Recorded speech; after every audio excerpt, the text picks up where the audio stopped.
ia o te whawheloa i atu i le pa ia mele mamalu o le tātou atunu. I so se tafa fo i o le rolangi o loo whapena ona e maua mai ai ma sila mai ai fo i le nei por kalami. Ia o te ofo alofa atu ma whata alofa atu.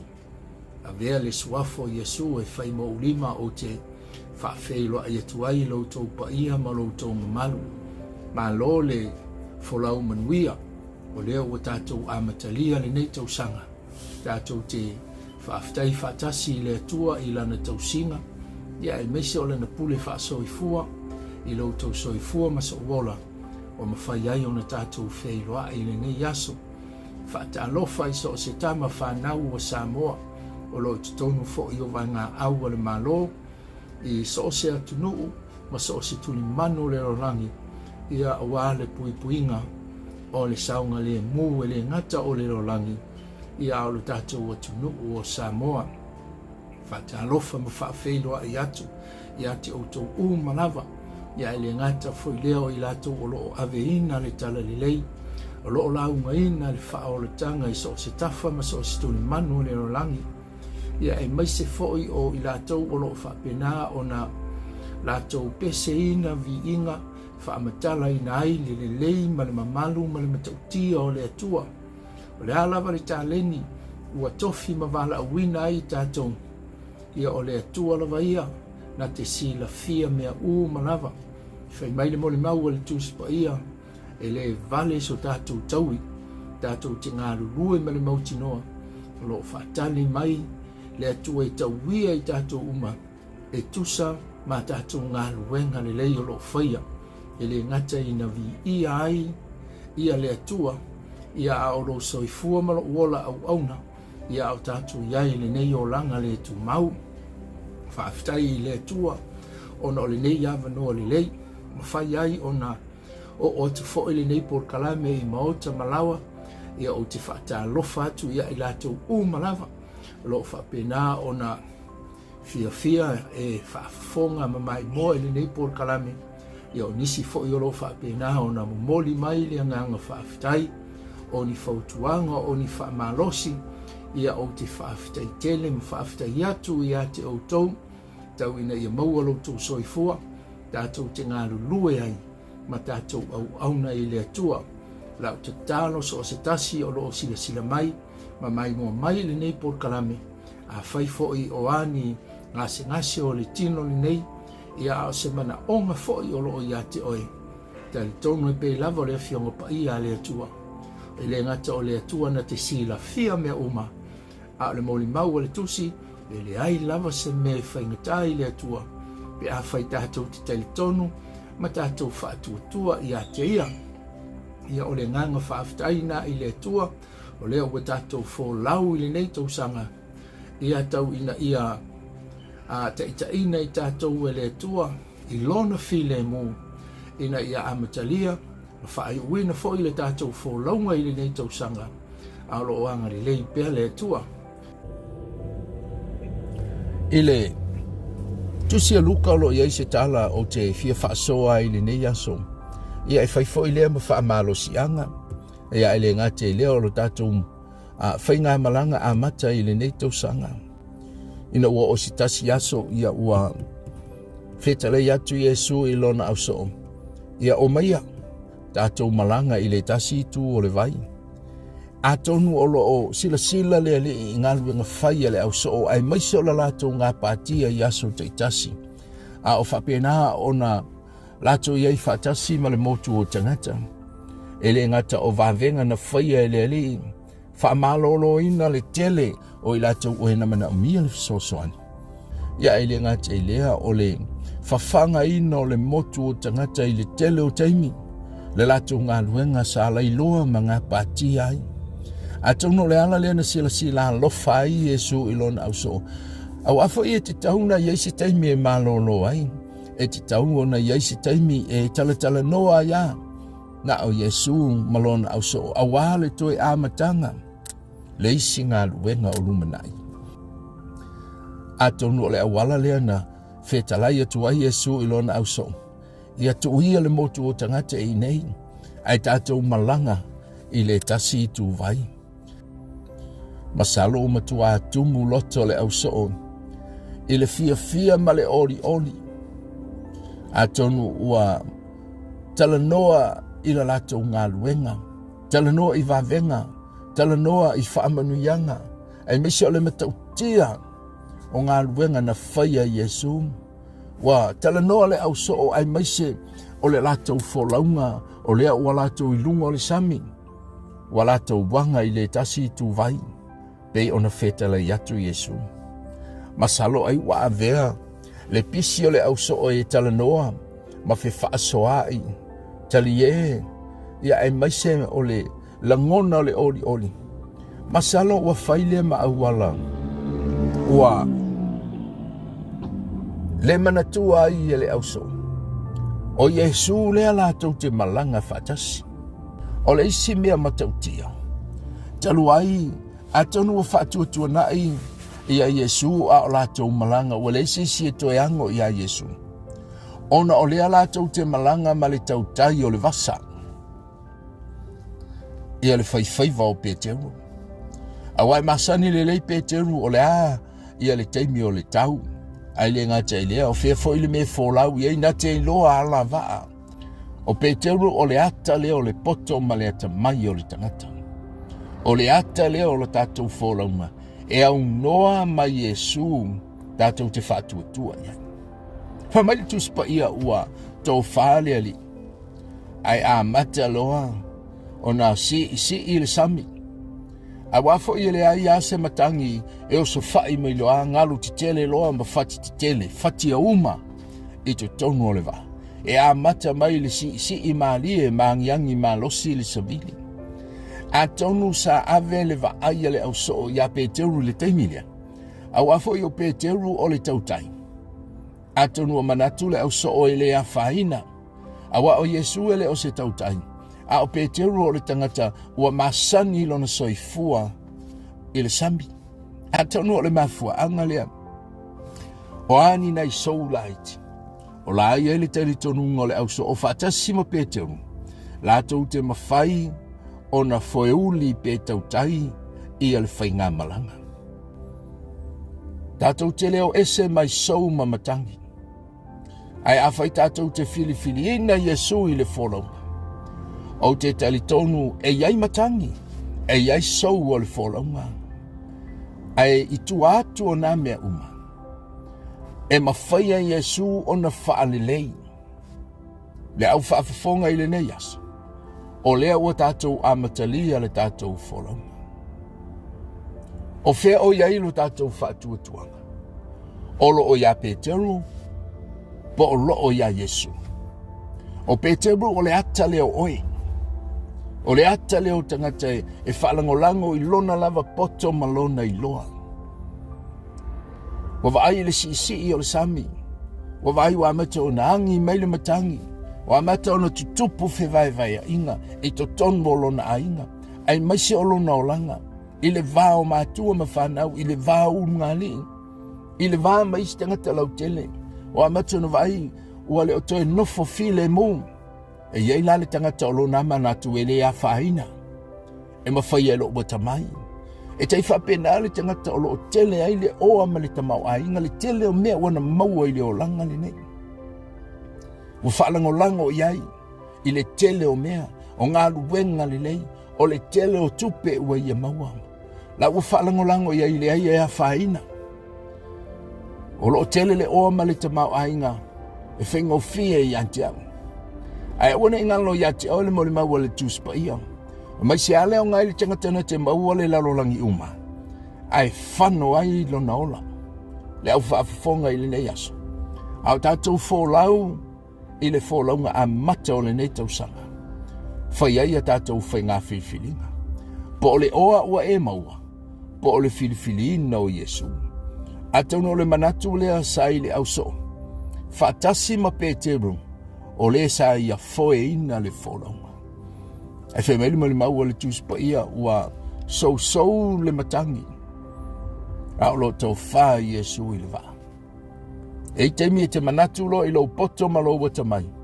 Wa e le to e ango i a Yesu. A tonu o le awala le walai ona moe Yesu o sila atu leli. Wale aia maseisi o toi amana ia o ia.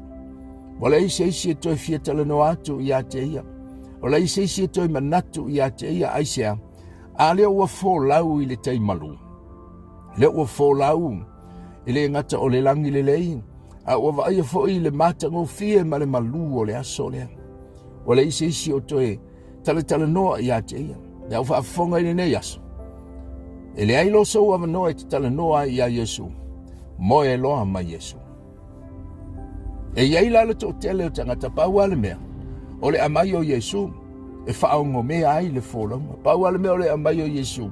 Tau ina whai tau wai. Whapea nā fo i tūlanga o le laulangi nei tātou te iai. Tonu o ekalesia. Tonu o ainga. Paua le mea o le amai o Yesu. E tusi tonu o le lotu. E ngo ai o le lotu le nei o le lotu o Yesu. E nisi na mātou talanoa. E tala i atu, o le ekalesia le nei o le whaingoa i a Yesu, o le ekalesia le nei i sao matonu. Lau whaafonga i le nei aso. E mawhaiana a mai i Yesu, e whaingoa ai oe. Mawhaiana a mai i Yesu, e whaingoa ai le ekalesia. A le soifuanga ma le olanga lai o lai. E le mana o Italia Yesu e whaimali i mawhaola. Ele ole amai o Yesu e whaingoa ai. E whaafolinga ai. A ole me mana o mia. O le vala au lia o Yesu. O te tali tonu o le ua tupu i le wholaunga lea.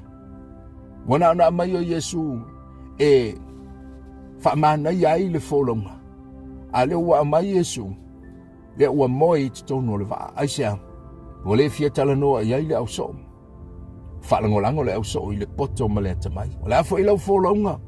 O lo e wholau ai ma au wholau le nei tausanga. E au noa ma Yesu. Le au whaafonga. Na o le soua le mea lua te fita iai. Na o matangi vale o le olanga le nei. E ai lo tātou whaamoemoe. Mai tu spa ia o so le sami. O wala tau tau alo. O silinga tali seu. Wa le poto. Le atamai. A lai tō whā Yesu, e le tau muli o lo lātou wā. Le au whaafafonga i le nei aso. Tu u Yesu i le tau mua o le tātou whōraunga. Tu u Yesu na te whoi uli ina le tātou whōraunga a mata i le nei tausanga. Fia e tala noa i ai. Fesili i ai. I ai Yesu aisea, e te le tala noa lo i ai Yesu. Tō whaa loa i Yesu. Ai mana ia ai kapiteni e Yesu le tātou wholaunga.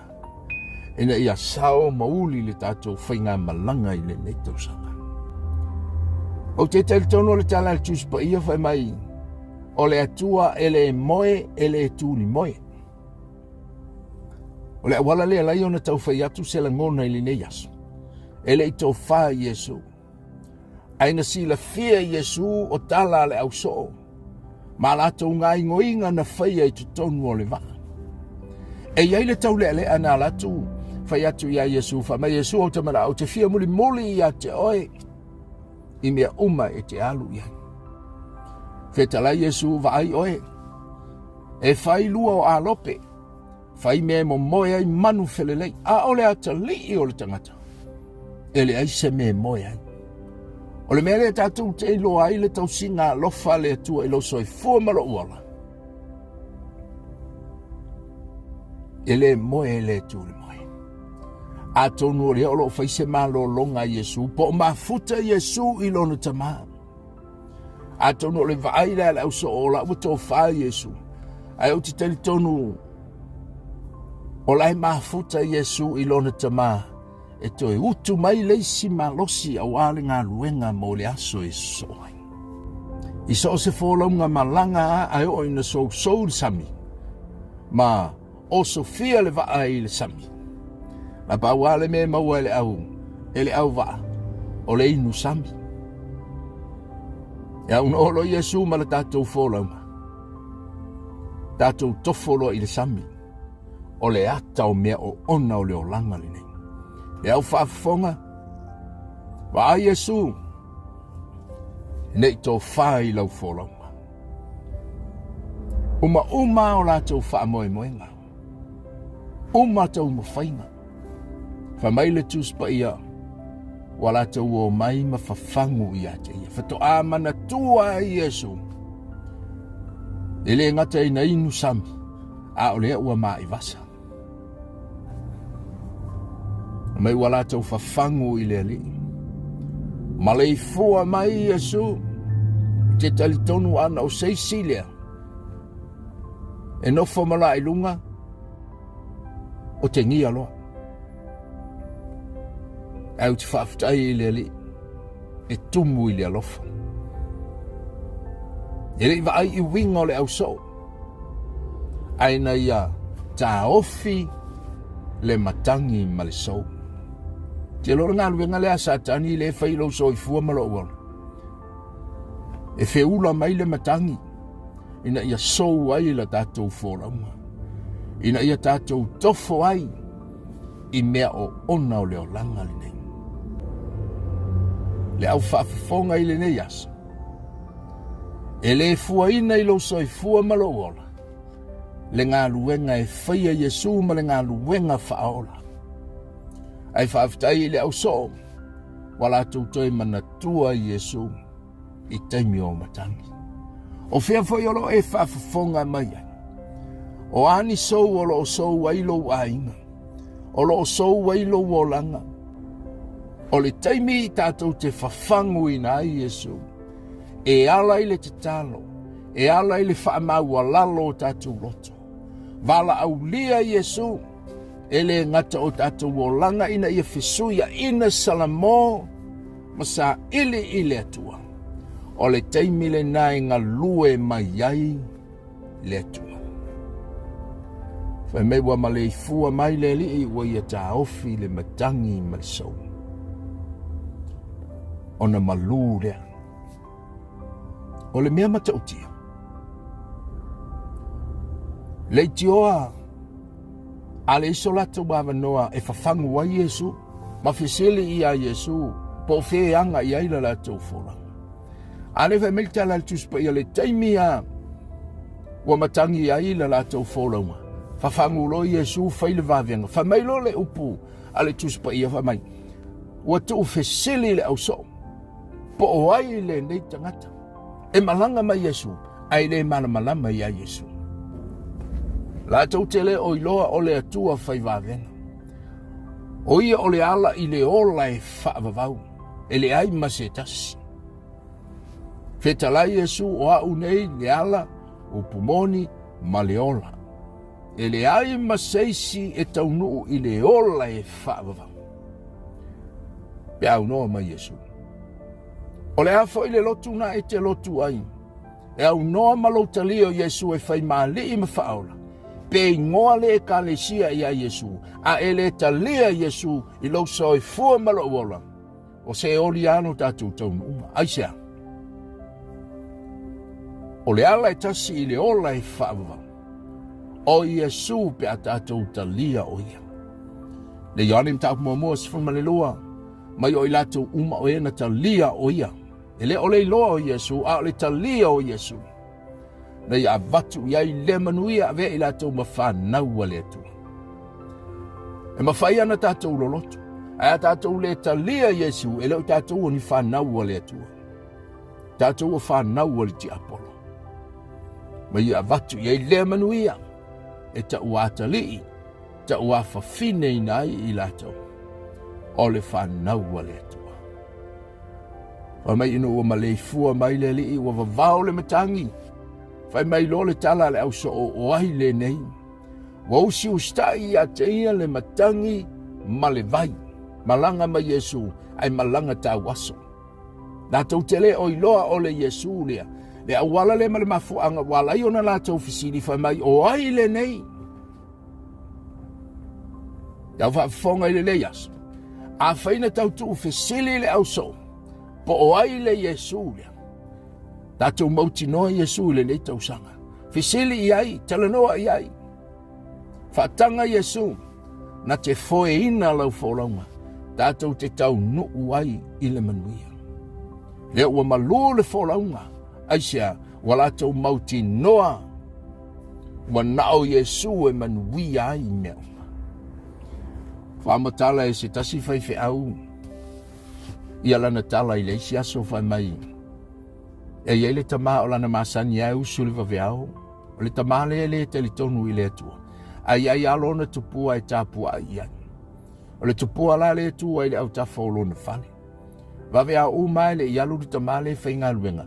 E mua usu le tama i le tupua lea. Alatu ifo iai. Ia ona alu lea whaila na ngā luenga. Tai au uma, o le ngā luenga lea le tama. E mua alatu puno maifo. Ilona tupua po le whaatangata te lelea. Ia ona alu lea whainga luenga. Ua, mai tauria la e leisi au ula vavale. Le ngā luenga le tama le whaitai au uma. Na la toa le tamai le aso le tapua ai aluro. O mai role au ula lea.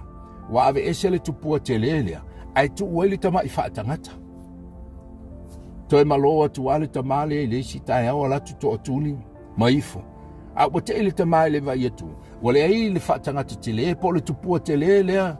Na masani o naifo iai. Ai vai atu. Si tamai whaatangata lea o atu mai o na runga. Mai lo le fisili le tamale na whai le tupua lea. Mai sole. A whialo tama. Le au whaafafonga i le nei tausanga. O le atua i le wheliuli wai. O le atua i le whisuisu iai. Pei o le tupua lea. O le aso wala poa. O le aso wala i titi.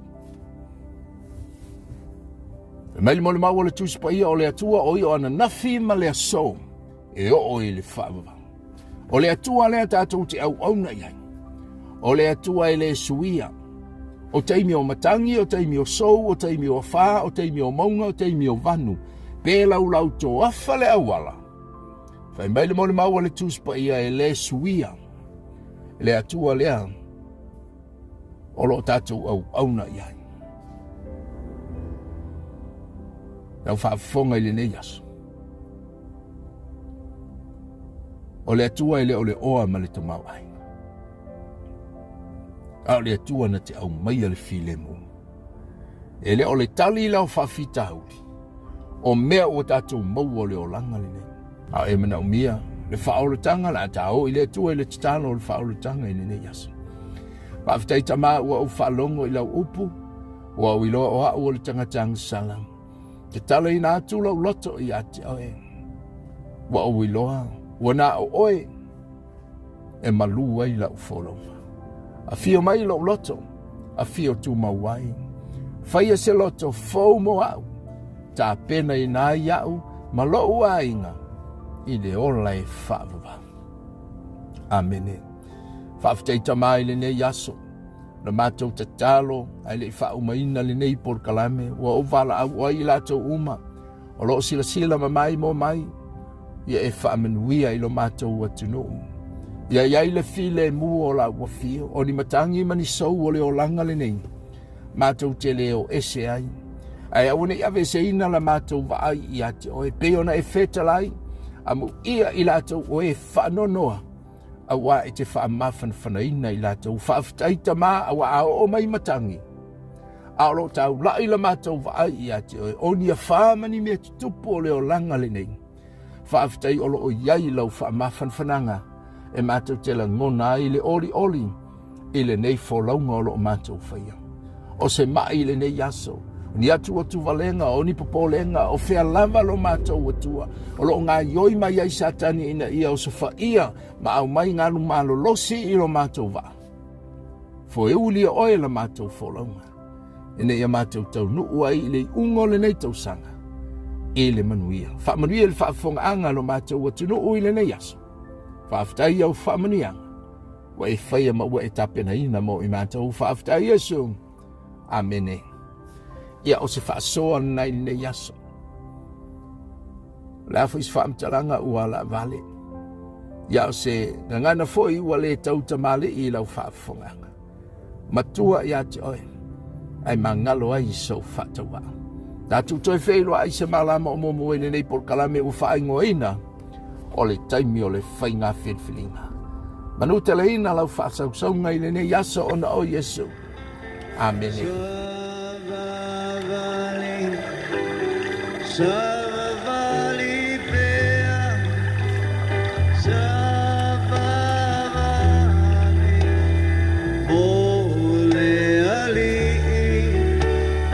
sa